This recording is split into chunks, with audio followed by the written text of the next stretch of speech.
தமிழகத்துல முதல்வரை வச்சுக்கிட்டு பிரேமலதா விஜயகாந்த் பெண் பாதுகாப்பு பத்தியும்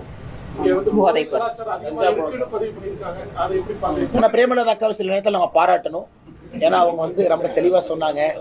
எங்க அண்ணனை பத்தி தமிழ்நாட்டுல ஒரே குறைதான் சொல்றாங்க, பாலியல் வன்கொடுமை அதிகமாயிருச்சு. எங்க அண்ணனை பத்தி ஒரே குறை தான் சொல்றாங்க, கஞ்சா புழக்கம் அதிகமாயிருச்சுன்னு. அதனால பிரேமலதா அக்கா அப்பப்போ உண்மையும் பேசிடுறாங்க. நாங்க அதை வரவேற்கிறோம்.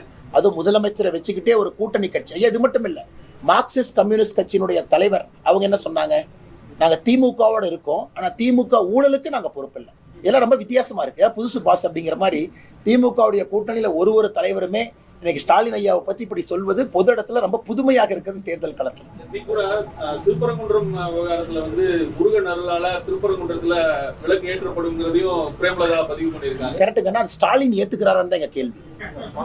தமிழ்நாட்டினுடைய முதலமைச்சர் வேட்பாளர் பிரேமலதா அக்கா இல்ல, திமுக சைடுல முதலமைச்சர் வேட்பாளர் ஸ்டாலின் ஐயா.